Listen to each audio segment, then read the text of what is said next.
Wali Paidi pertama diberitahu oleh Nabiullah Khidir kalau dia adalah wali pengganti, mengalami kekagetan yang lumayan menggoncang dirinya. Sejak pengangkatan itu, dirinya sering sakit. Setiap bulan minimal 2 kali Wali Paidi sakit. Kadang tiba-tiba kepalanya pusing dan tubuhnya greges. Ros-ros tulangnya merasa mau copot. Dan setiap diobati, penyakit itu tetap saja menghampiri dirinya.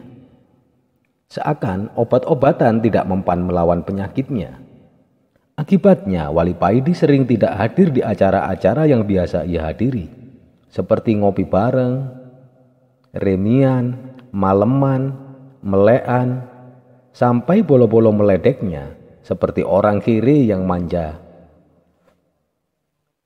Wali Paidi juga nggak ngerti dengan keadaan tubuhnya yang tidak seperti biasa ini. Sampai akhirnya Nabi Khidir menemui dirinya lagi. Nabi Khidir datang dengan bentuk seperti salesman, sales produk air mineral. Nabi Khidir menjelaskan kepada Wali Paidi, setiap wali menanggung bala atau menjadi tameng setiap bala yang diturunkan oleh Allah kepada umatnya. Setelah menaruh barang dagangannya, Nabi Khidir menjelaskan lagi, bala yang turun ditanggung oleh para wali sesuai tingkatan masing-masing. Semakin tinggi derajat wali, semakin berat juga bala yang ditanggungnya. Dulu almarhum Habib Abu Bakar As-Segaf ketika meninggal perutnya ketahuan bolong karena menanggung bala umat yang dinaunginya. Beliau adalah kutub, pemuka dan sultan para wali. Sedang tanggungan bala yang paling ringan adalah sakit kepala. Awak greges seperti yang kamu alami itu. Wali Paidi manggut-manggut. Dia jadi mengerti kalau dia adalah wali pemula, wali pengganti, wali abdal, seperti pemain cadangan dalam sepak bola. Matur suwun, maklum wali anyaran, jadinya manja, ucap Wali Paidi. Nabi Khidir berkata lagi, bersikaplah biasa seperti orang yang tidak sakit.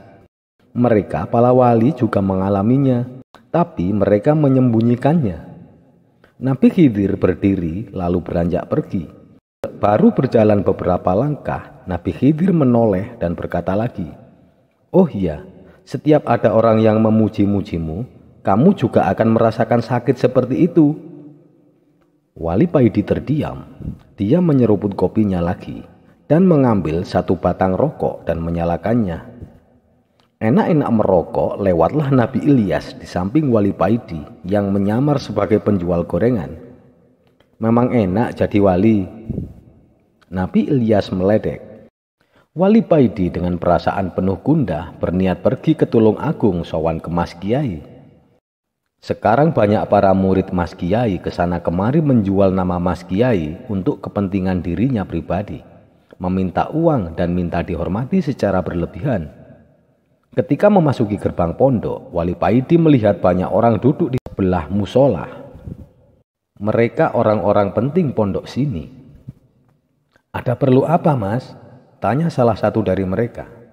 Sowan ke Mas Kiai, jawab Wali Paidi. Oh, keromo Kiai, jawab mereka. Terlihat dari jawaban itu kalau mereka tidak suka dengan sebutan Mas Kiai yang disebutkan oleh Wali Paidi. Menurut mereka kurang sopan. Wah, sekarang Romo Kiai tidak di dalam, sampeyan ke makam saja dulu, menunggu di sana, jawab mereka.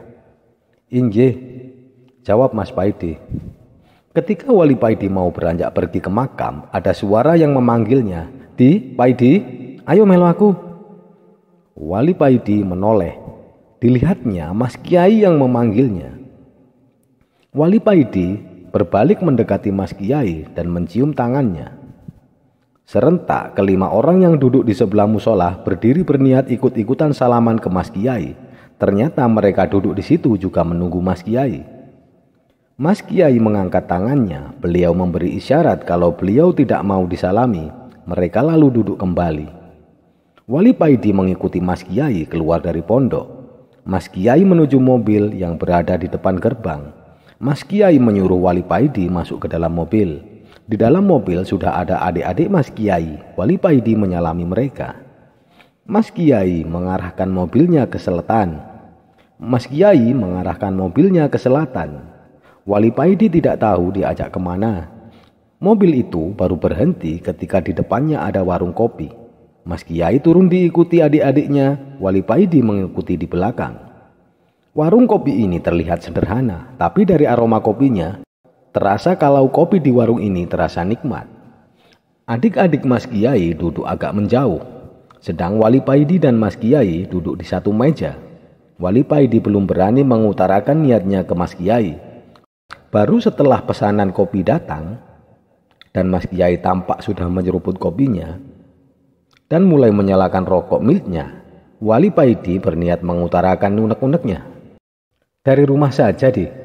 Mas Kiai mendahului bertanya. Iya, Mas Kiai, jawab Wali Paidi.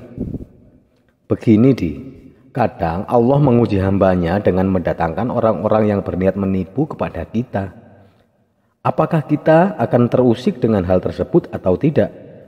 Seyogyanya, kita dalam menata hati tidak boleh membedakan siapapun yang datang kepada kita.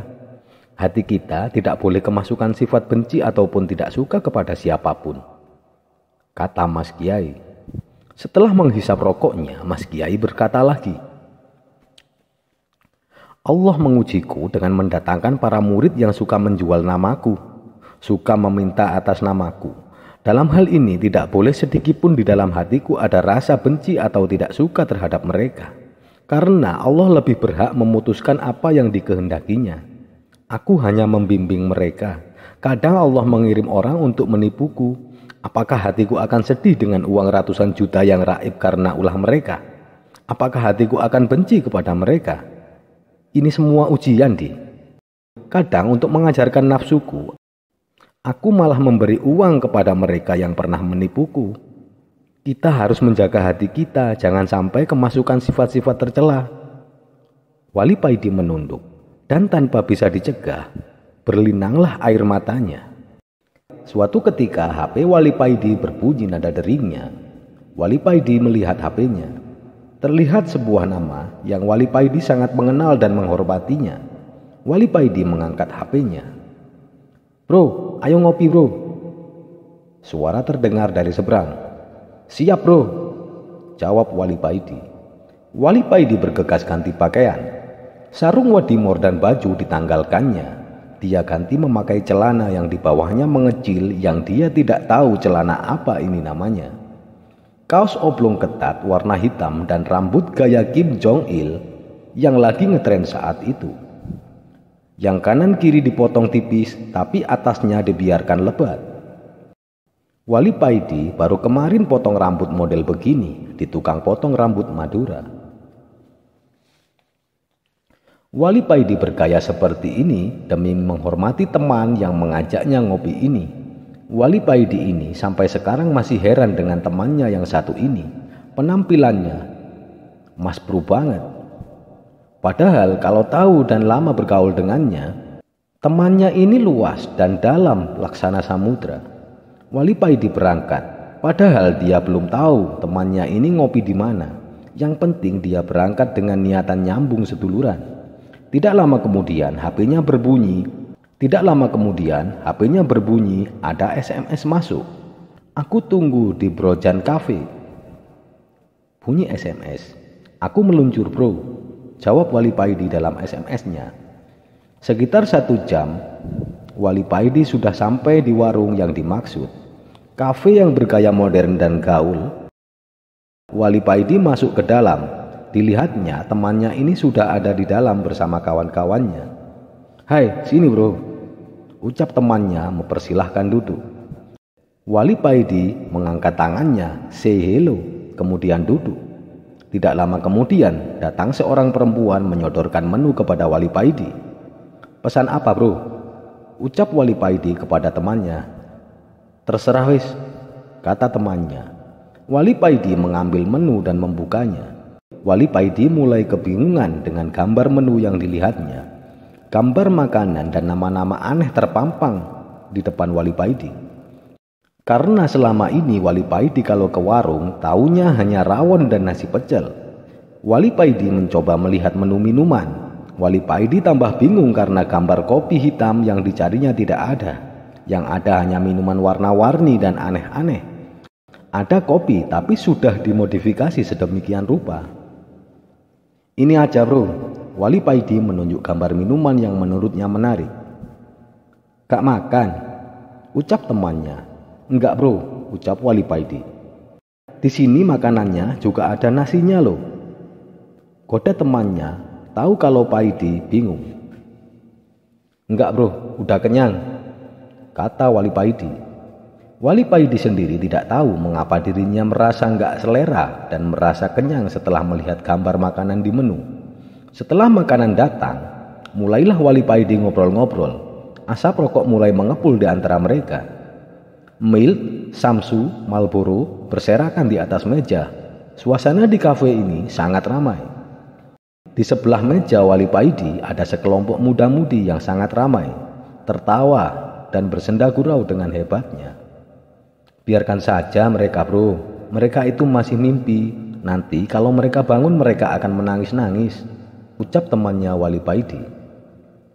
Wali Paidi kaget, tiba-tiba Wali Paidi seakan-akan melihat mereka sedang bersenda gurau itu sudah mati berada dalam kuburnya dan menangis menjerit-jerit karena siksa. Ya Allah, astagfirullah, ucap Wali Paidi dengan kaget dan spontan. Wali Paidi berdiri lalu duduk, berdiri lagi lalu duduk lagi.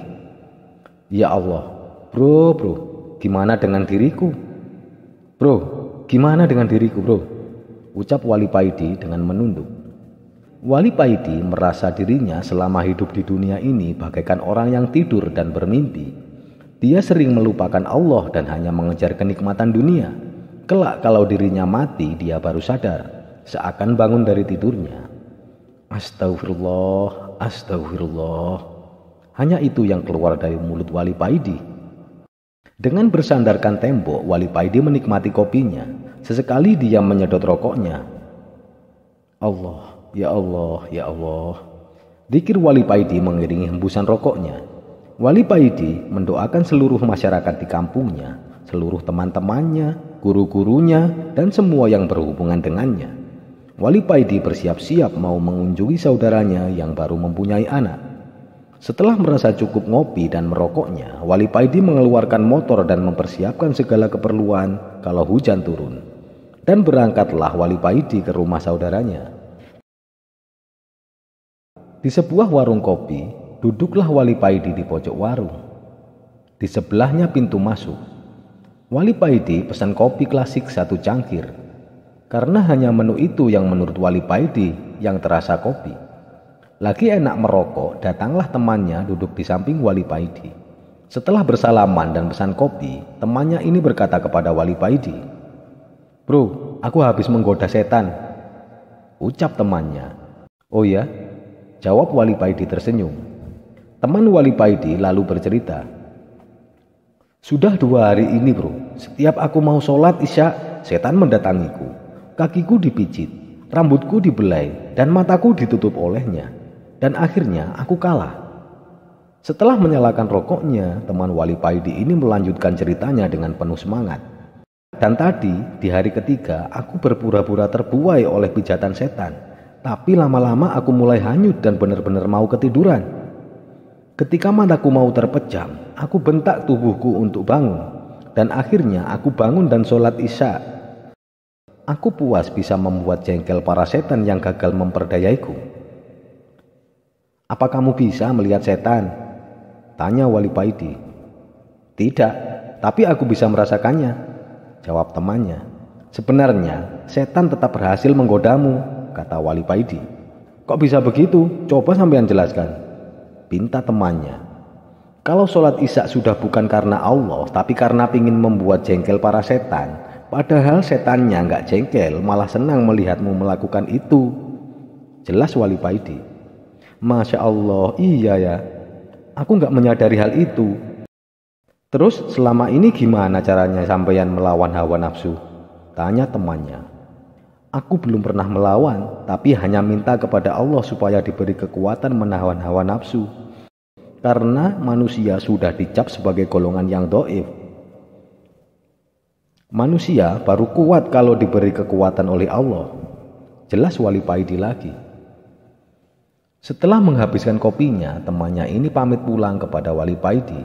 Tidak lama berselang, datanglah lagi teman Wali Paidi. Tapi sikapnya beda dengan temannya yang tadi. Temannya ini kali ini setelah memesan kopi hanya duduk diam di samping Wali Paidi. "Ada apa bro? Soal jodohmu ya?" tanya Wali Paidi. Mendengar pertanyaan itu, wajah teman Wali Paidi ini terlihat berubah, terlihat sumringah. Iya bro, ini kan sudah 2014. Sedang jodohku belum ada juga. Padahal aku sudah minta kepada Allah dan juga sudah minta didoakan oleh banyak kiai, jawab temannya. Sebenarnya Allah sudah memberimu jodoh setiap kali memintanya, jawab Wali Paidi. Tapi bro, kok sampai sekarang aku belum nikah? Protes temannya. Itu karena setiap kali Allah memberimu jodoh, kamu menolaknya karena merasa jodoh yang diberikan oleh Allah tidak sesuai dengan selera dan kekarepanmu, jawab Wali Paidi. Teman Wali Paidi ini terdiam mendengar jawaban Wali Paidi dan nampak kalau hatinya belum bisa menerima dengan apa yang diomongkan oleh Wali Paidi. Kamu tidak bisa mengatur Allah untuk memberimu jodoh yang sesuai dengan keinginanmu. Allah Maha Perkasa, nggak bisa hambanya yang lemah seperti kita ini mengaturnya. Tapi walaupun begitu Allah tetap Maha Rahman. Setiap kamu menolak dan lalu meminta lagi, Allah tetap memberimu. Sampai kapanpun Allah tetap mengabulkan permintaanmu, biarpun kamu berkali-kali menolak pemberian Allah tersebut. Lalu bagaimana bro? Tanya teman Wali Paidi. Gantilah doamu, jangan mengatur Allah. Mintalah kepada Allah supaya hatimu kuat dan tabah menerima jodoh yang diberikan Allah kepadamu, jawab Wali Paidi.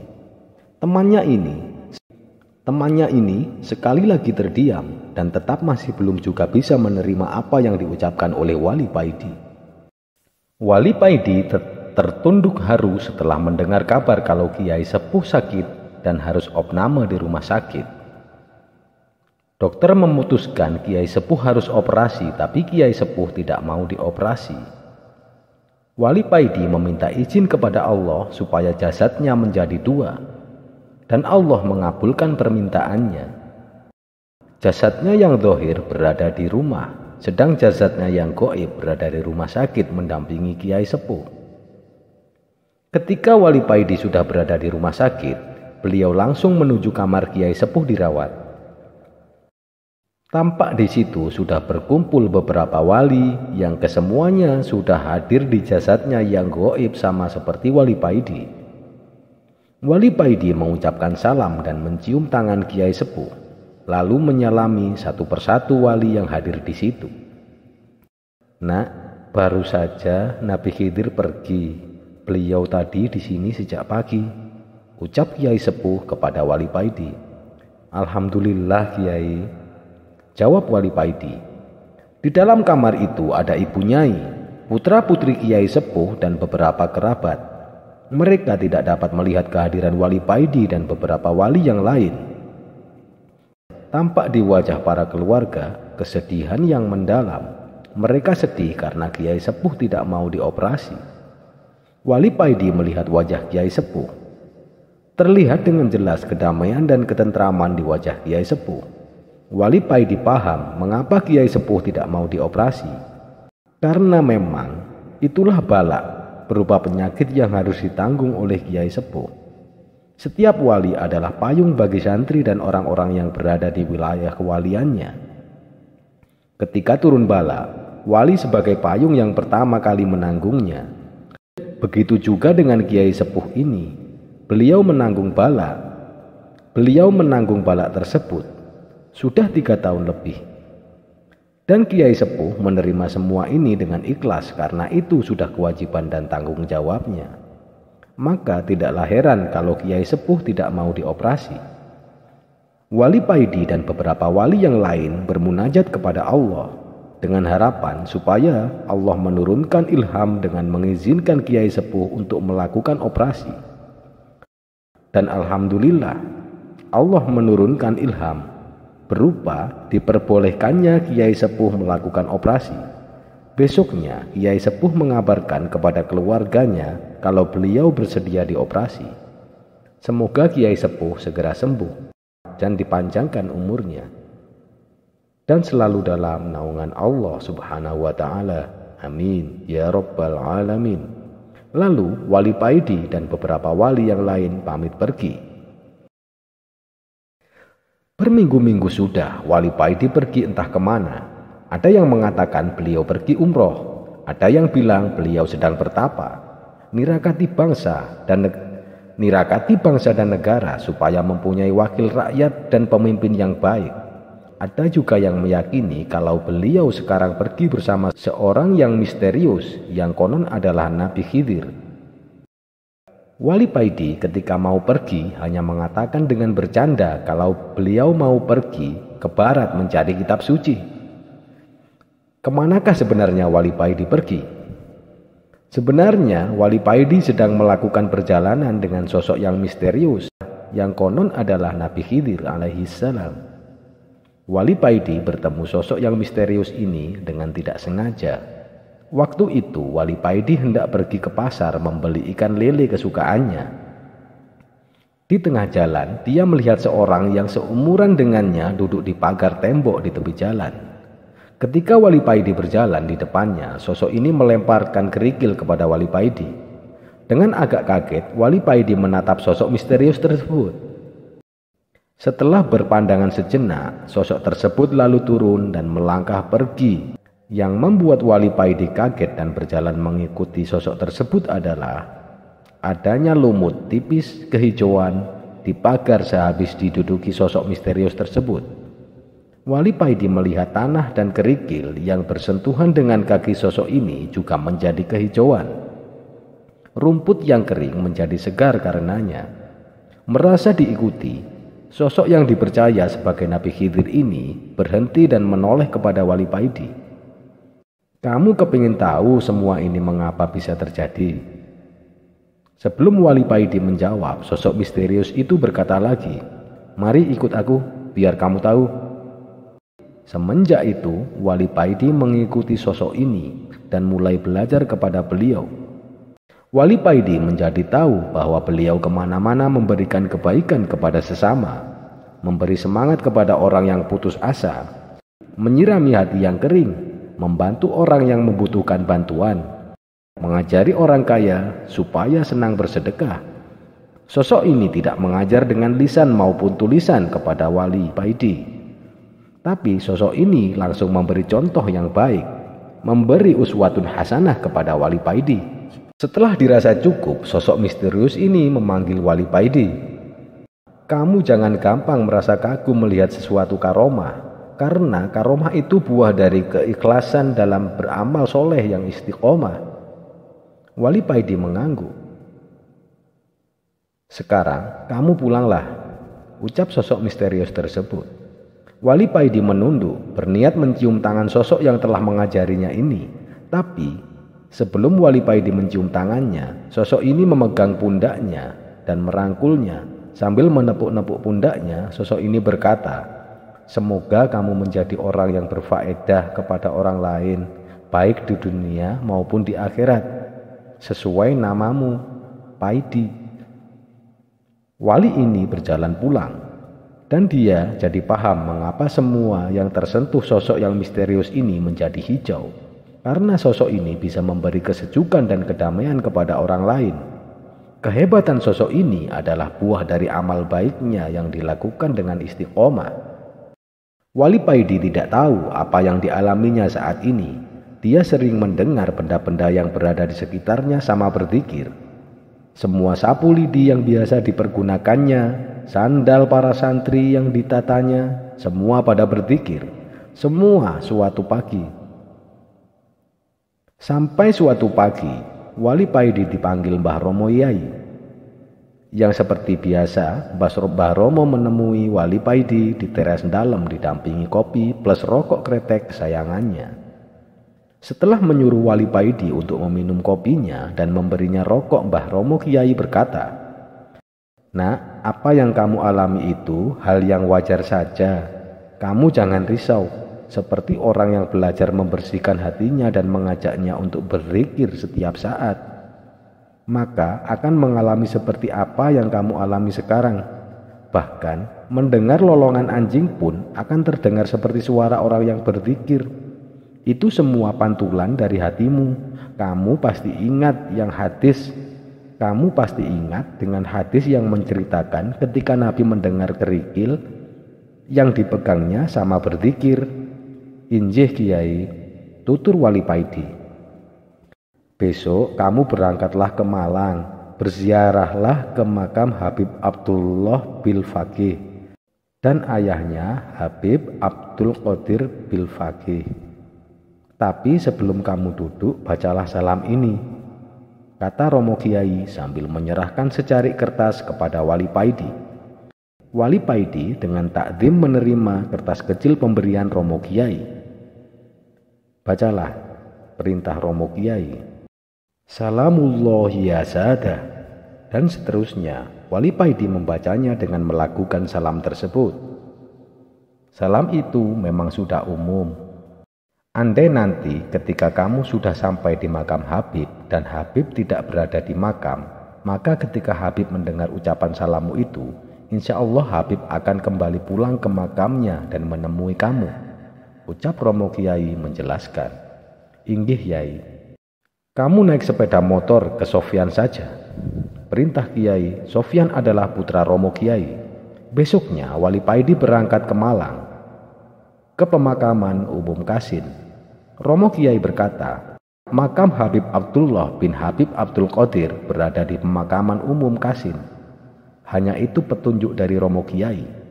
Sedangkan Wali Paidi tidak tahu di mana daerah Kasin itu.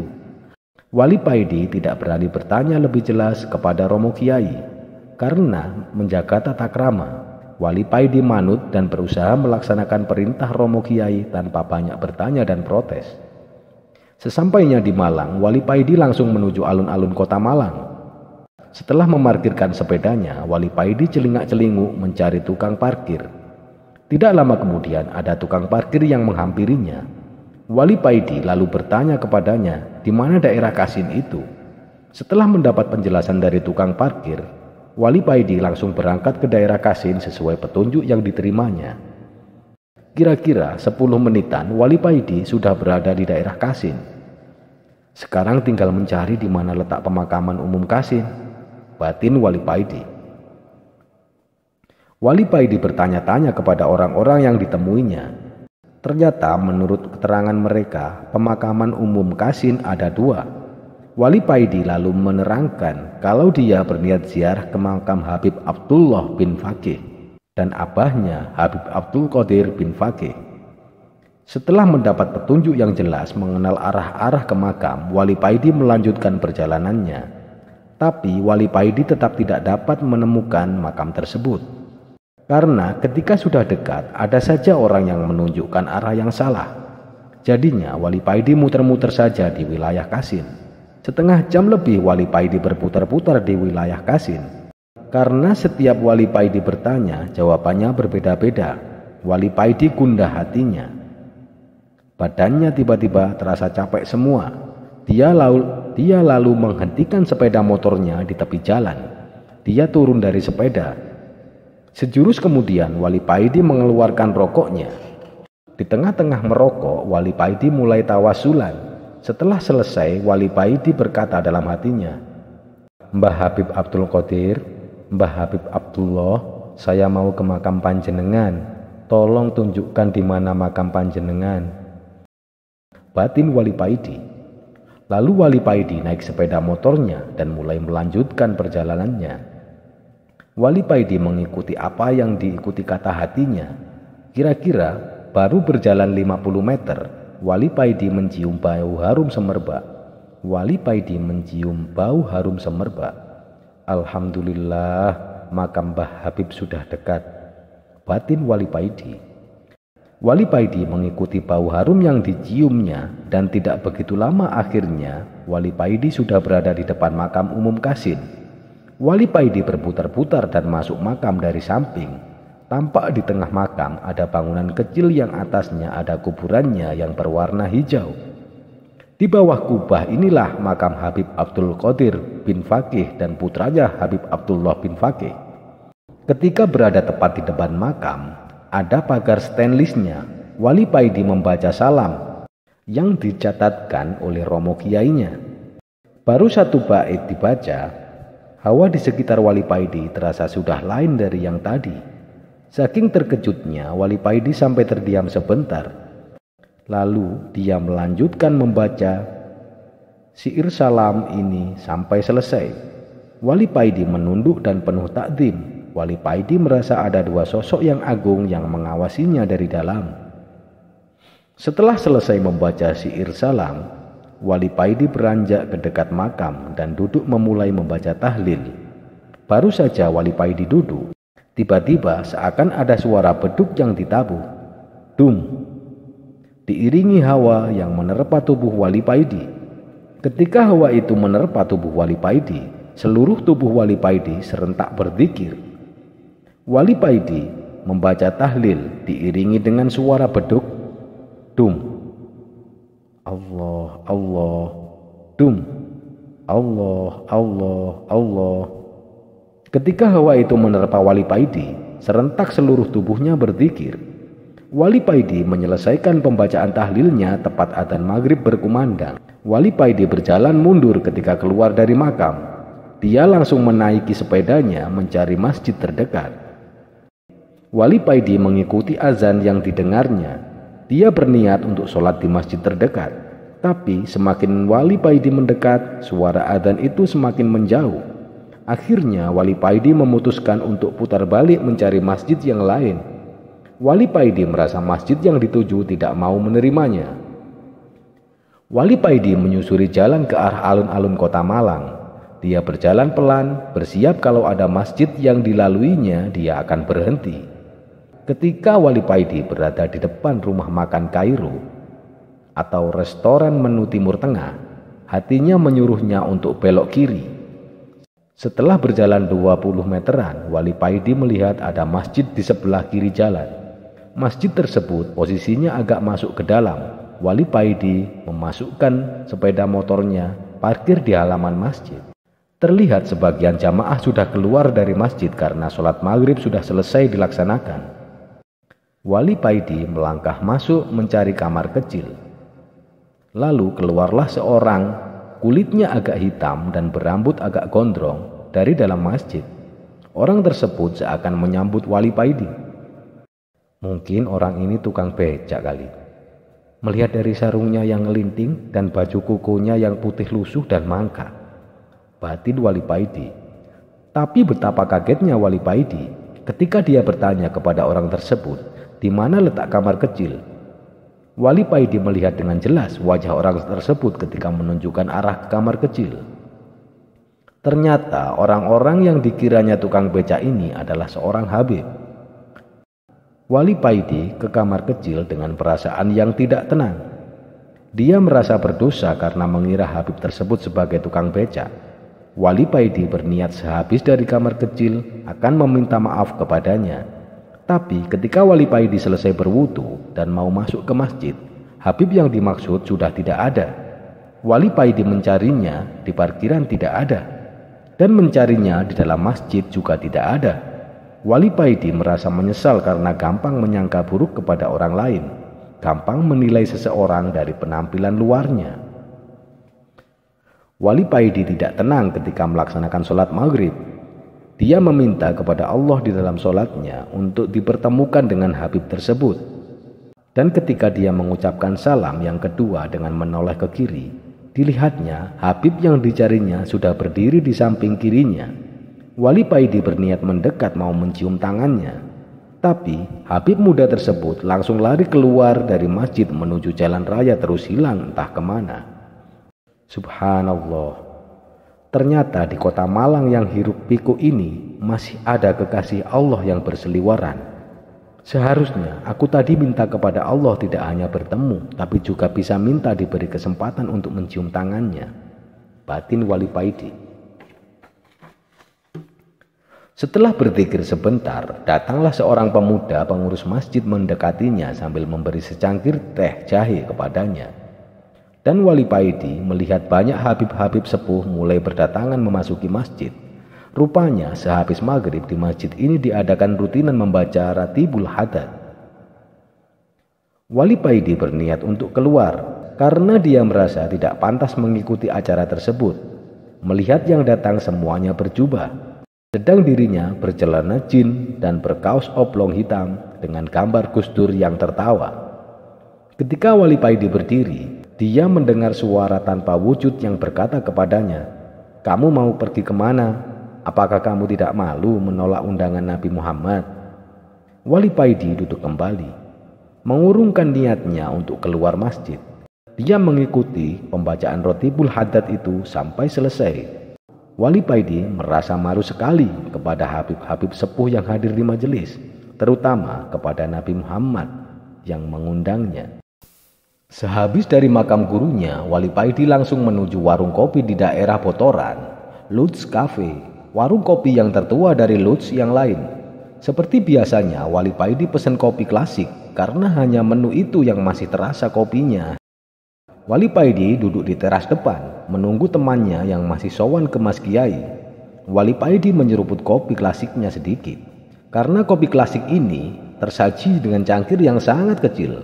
Biasanya kalau Wali Paidi lagi ngopi di Lodge Raden Wijaya, dia pesen kopi klasik yang gelas agak gede. Di Lodge Botoran ini, dia lupa minta gelas yang agak gede ketika pesan tadi.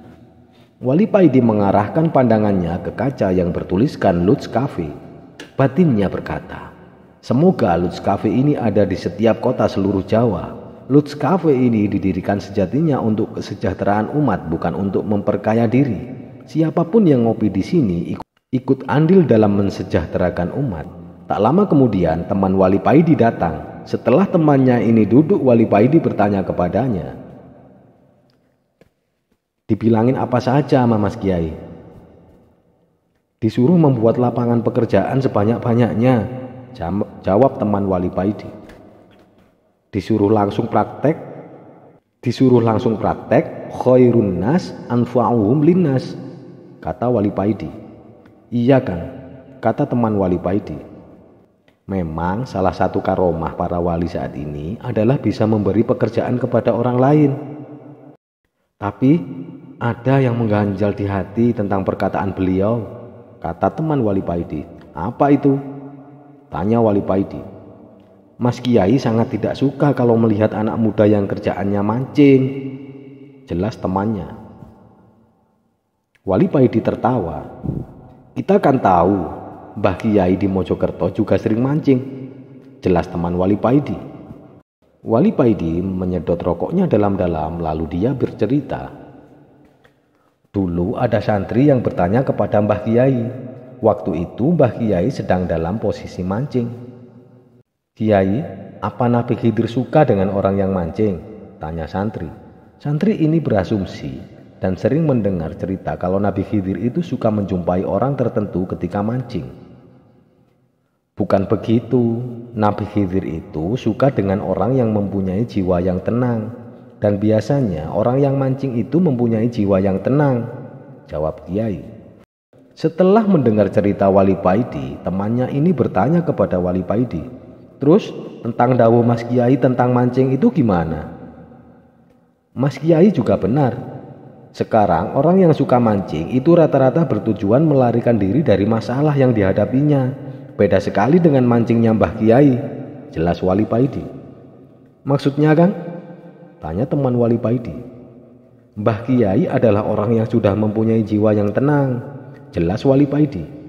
Wali Paidi diam, suasana menjadi hening. Beberapa saat lalu Wali Paidi berkata lagi, "Mbah Kiai adalah orang yang dipanggil Allah. Allah dalam surat Al-Fajr, 'Wahai jiwa yang tenang, duduklah kamu di situ dengan riang gembira dan penuh ridhoku. Masuklah kamu kepada barisan para kekasihku atau aulia. masuklah ke tempat yang tidak ada kesedihan maupun kegelisahan. Mbah Kiai mancing itu hanya sebagai sarana untuk berdialog dengan Allah, bukan bertujuan melarikan diri dari masalah, atau bukan karena nggak kerasan tinggal di rumah karena diomeli istri. Jelas Wali Paidi. Teman Wali Paidi ini mengangguk-anggukkan kepalanya. Oh, aku sekarang paham mengapa Mas Kiai menyuruhku membuka lapangan pekerjaan, kata teman Wali Paidi. Biar teman-teman kita kalau mancing bukan sebagai sarana untuk melarikan diri, tapi sebagai sarana untuk mendekatkan diri kepada Allah. Tambah temannya lagi. Bukan hanya mancing, tapi banyak teman-teman kita yang menggunakan kuburan para wali untuk sarana melarikan diri dari masalah, bukan karena niat berziarah, kata Wali Paidi. Malamnya, Wali Paidi bermimpi. Dalam mimpi tersebut, Wali Paidi bertemu dengan gurunya, seorang mursyid yang kamil yang sudah meninggal beberapa tahun yang lalu. Dalam mimpinya, guru Wali Paidi berkata kepadanya, "Nak, wali-wali Allah ada sebagian yang tersembunyi. Gusti Allah memang menyembunyikan mereka. Tugas mereka pun hanya Allah yang tahu. Semisal organisasi wali yang seperti ini tidak masuk menjadi anggota walaupun jajarannya pengurus, tapi langsung menjalankan tugas dari Allah. Nah, salah satu wali yang seperti ini adalah Uwais Al-Qarni dan penjual kacang godok yang kamu temui kemarin. Mereka ini wali yang mastur atau tersembunyi. Jangankan aku, rajanya para wali, Syekh Abdul Qadir Jailani maupun Syekh Abu Hasan Az-Zazili tidak akan tahu kalau mereka ini wali. Bukan karena derajatnya yang lebih tinggi, tapi Allah yang menyembunyikannya. Andai aku masih hidup, aku juga tidak akan tahu." Lalu Wali Paidi terbangun dari tidurnya. Subhanallah. Besoknya Wali Paidi mencari keberadaan penjual kacang yang ditemuinya kemarin. Wali Paidi memang tidak terlalu ngoyo mencari keberadaan penjual kacang tersebut, hanya sekedar saja. Kalau ketemu, ya alhamdulillah. Kalau tidak, ya gak apa-apa. Baru 1 bulan kemudian, Wali Paidi mendengar keberadaan penjual kacang tersebut. Beliau ini bernama Amin. Orang biasa memanggilnya Pak Min Kacang. Beliau bertempat tinggal di daerah pinggiran salah satu kota di Jawa Timur. Wali Paidi baru tahu keberadaan Pak Amin ini setelah beliau sudah meninggal. Menurut orang di kampungnya, Pak Min ini orangnya tidak banyak omong tapi jiwanya sosial tinggi. Tapi jiwa sosialnya tinggi. Pernah Pak Min ini sendirian membetulkan pagar sekolah SD yang roboh. Dia menabung sedikit demi sedikit uang dari hasil menjual kacangnya. Pernah juga Pak Min ini sendirian membetulkan jalan di kampungnya yang sudah rusak dan parah. Beliau mempaving sedikit demi sedikit. Memang membutuhkan waktu yang lama, tapi akhirnya rampung juga. Orang kampung banyak yang menasehati Pak Min supaya membiarkan saja jalan yang rusak tersebut, karena sebentar lagi pemerintah yang membetulkannya, dan itu memang sudah jadi program pemerintah. Tapi Pak Min tidak mau. Beliau tetap membetulkan jalan tersebut. Beliau bilang, "Enggak apa-apa, mudah-mudahan dengan membetulkan jalan ini Allah memudahkan jalanku di akhirat kelak," jawab Pak Min. Lalu Wali Paidi diajak berjalan ke sawah yang berada di samping rumah Pak Min. Wali Paidi melihat kejauhan, di tengah area persawahan ada sebuah surau atau langgar. Itu langgar peninggalan Pak Min. Beliau baru saja merampungkannya sebelum meninggal, kata orang kampung tetangga Pak Min ini. Tetangga Pak Min ini lalu bercerita kepada Wali Paidi kalau sebelum Pak Min meninggal, dia sempat bertanya kepada Pak Min, mengapa beliau susah payah membangun langgar, sedang beliau ini miskin. Biarkan orang-orang kaya saja yang membangun langgar. Nabi Nuh sudah mendatangiku. Beliau atau Nabi Nuh itu menyuruhku untuk membuat perahu seperti yang dibuat olehnya kalau itu tidak menyelamatkan umat. Dan dari perintahnya itu, alhamdulillah Allah mengizinkan aku untuk membangun langgar kecil. Langgar itulah perwujudan dari perahu Nabi Nuh. Wali Paidi menunduk, menyembunyikan air mata yang mulai mengenang di matanya. Wali Paidi tidak kuat menahan keharuan di hatinya. Dia lalu pamit pergi. Terima kasih Pak, pamitnya lirih. Dengan ditemani kopi, Wali Paidi duduk di teras langgar rumahnya. Pagi itu Wali Paidi teringat dengan aktivitas salah satu putra kiai yang dikenalnya, Gus Abu Baradewa. Gus ini sangat low profil, pakaiannya sederhana, dan itu saja, gak pernah ganti. Kaos oblong lusuh dan celana training. Bukan karena gak pernah ganti, tapi pakaiannya yang bagus-bagus sering diberikan kepada orang lain. Sampai adik-adiknya jengkel, khususnya adik perempuannya. Gus Abu Baradewa ini wajahnya biasa, tapi sorot matanya sangat teduh dan terkesan sayu. Banyak putri-putri kiai yang jatuh hati padanya. Wali Paidi tersenyum sendiri ketika teringat peristiwa lucu Gus Abu Baradewa ini. Ketika Gus Abu ini dapat undangan resepsi manten salah satu putri kiai besar yang pernah jatuh hati padanya. Adik-adik perempuan Gus Abu ini kalang kabut. Adik-adik perempuan Gus Abu ini kalang kabut.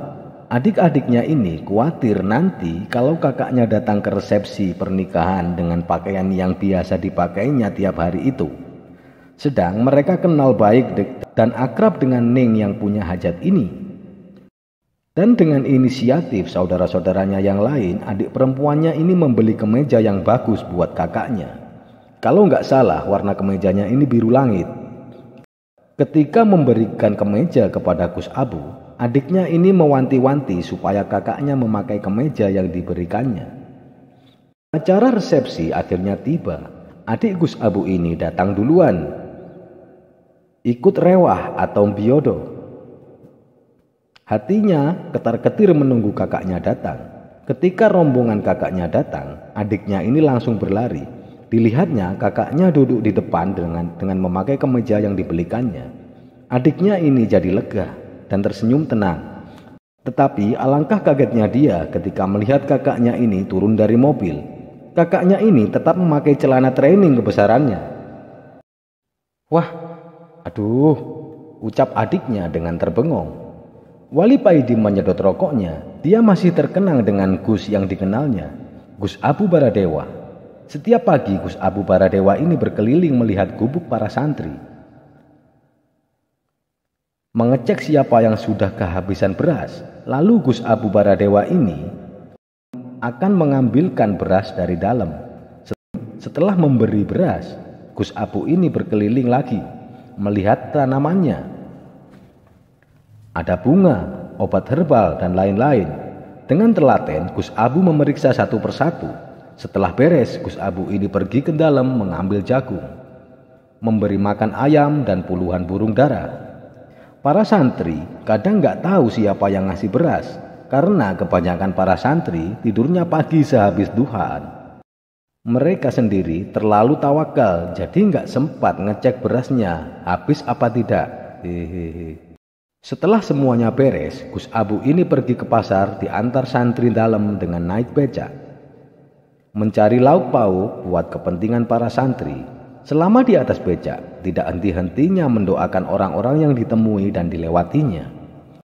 Sampai di pasar, Gus Abu Baradewa ini masih terus melanjutkan doanya. Setiap orang yang disentuhnya didoakannya.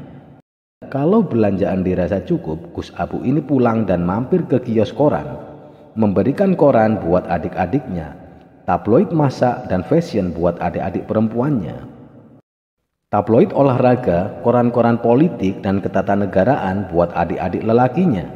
Tak lupa juga membeli bubuk kopi buat para tamu. Setiap hari dan setiap habis dari pasar, uangnya juga habis gak tersisa. Kalau nggak habis, Gus Abu ini nggak akan pulang. Sesampai di rumah, Gus Abu ini istirahat sebentar dan mulai menemui tamu sampai malam, bahkan sampai malam hari. Tanpa disadari, Allah memberi pelajaran melalui Gus Abu ini.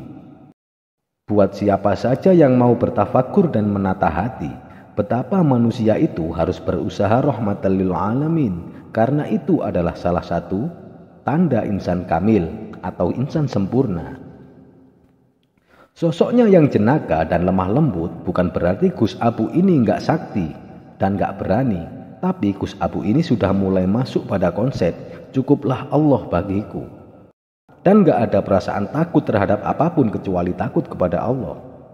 Pernah suatu ketika Gus Abu ini membela temannya, dan karena hal tersebut Gus Abu ini harus berhadapan dengan 6 pendekar yang sudah kesuwur atau masyhur akan kesaktiannya. Ketika berhadapan, Gus Abu ini hanya mengacungkan tangannya. Seketika itu 6 pendekar ini lumpuh, gak bisa bergerak.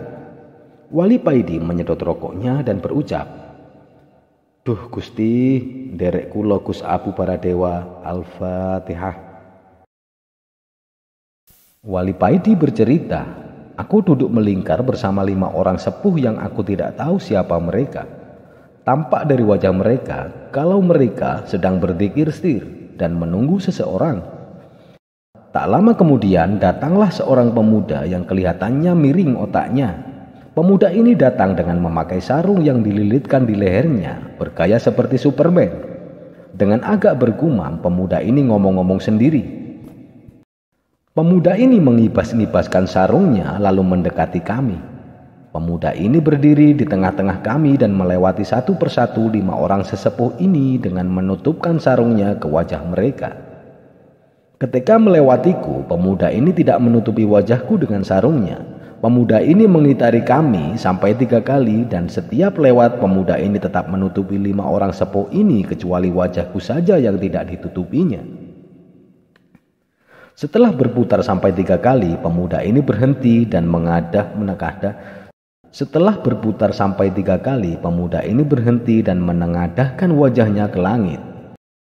Lalu beranjak pergi sambil berkata dengan jelas dan diulang-ulang, "Musibah yang terbesar adalah terhijab dari Allah.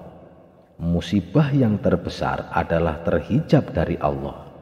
Musibah yang terbesar adalah terhijab dari Allah. Sedang yang menghijab Allah dari dirimu adalah keinginan-keinginanmu.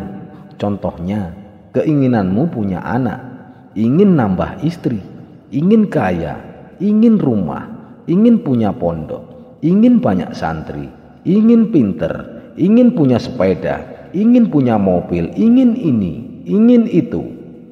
Jadi semakin banyak keinginanmu, maka hijabmu kepada Allah semakin menebal." Seketika itu juga menangislah 5 orang sepuh ini dengan menjerit-jerit. Aku hanya pelunga-pelungu melihat semua ini. Aku baru tahu ternyata orang yang seperti gila tadi adalah gurunya 5 orang sepuh yang ditunggu untuk memberi wejangan pada para sesepuh yang ada di sekelilingku. Berminggu-minggu sudah Wali Paidi pergi entah kemana. Ada yang mengatakan beliau pergi umroh, ada yang bilang beliau sedang bertapa, nirakati bangsa dan negara supaya mempunyai wakil rakyat dan pemimpin yang baik. Ada juga yang meyakini kalau beliau sekarang pergi bersama seorang yang misterius yang konon adalah Nabi Khidir. Wali Paidi ketika mau pergi hanya mengatakan dengan bercanda kalau beliau mau pergi ke barat mencari kitab suci. Kemanakah sebenarnya Wali Paidi pergi? Sebenarnya Wali Paidi sedang melakukan perjalanan dengan sosok yang misterius yang konon adalah Nabi Khidir alaihi salam.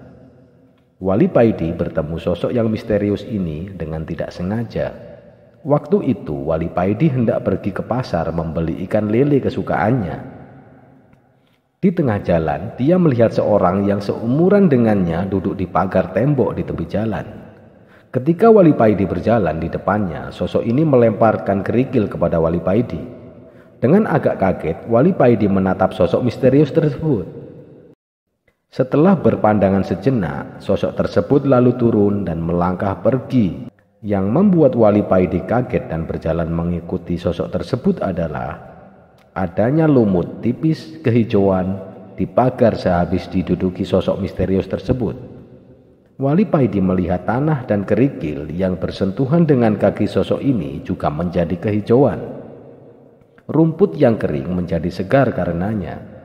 Merasa diikuti, sosok yang dipercaya sebagai Nabi Khidir ini berhenti dan menoleh kepada Wali Paidi.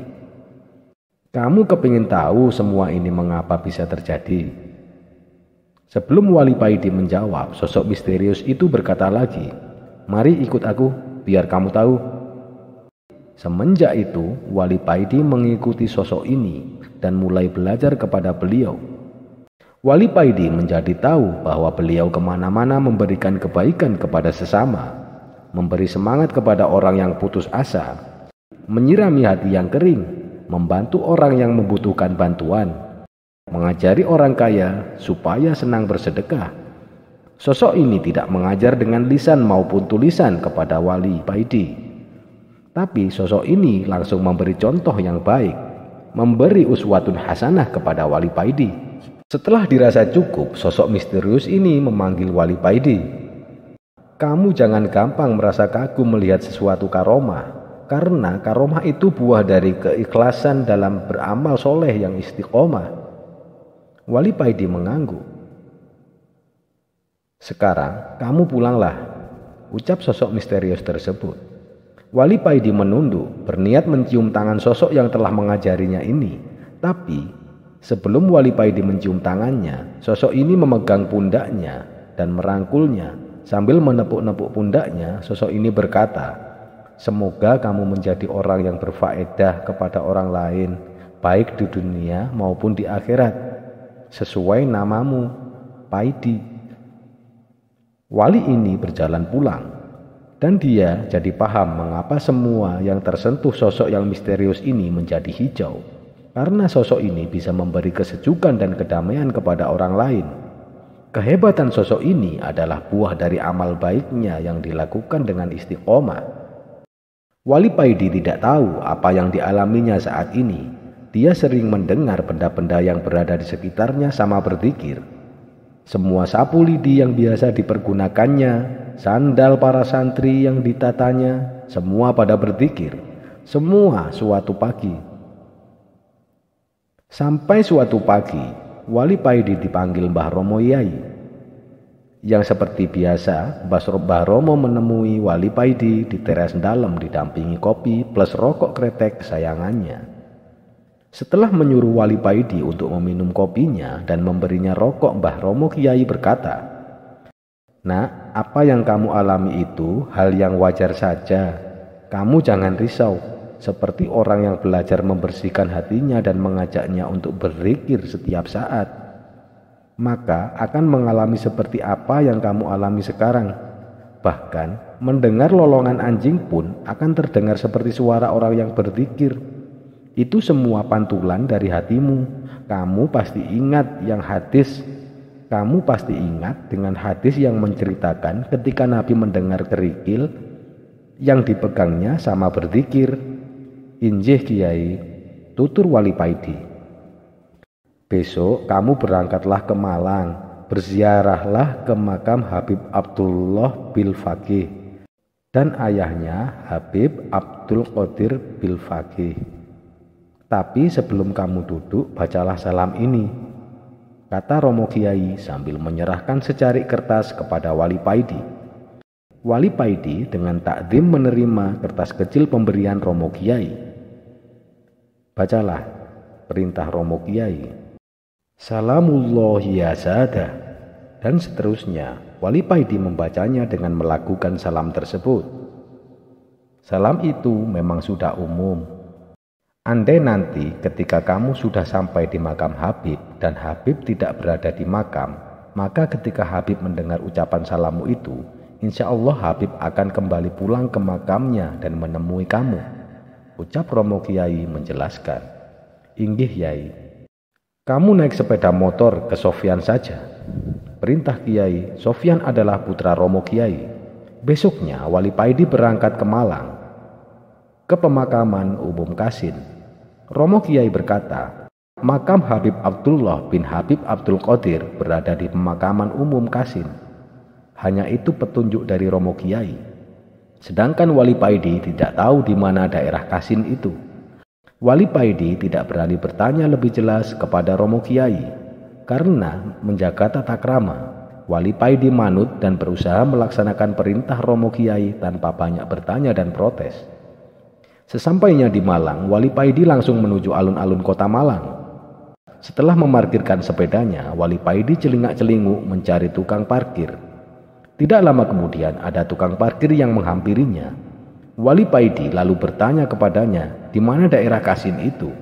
Setelah mendapat penjelasan dari tukang parkir, Wali Paidi langsung berangkat ke daerah Kasin sesuai petunjuk yang diterimanya. Kira-kira 10 menitan Wali Paidi sudah berada di daerah Kasin.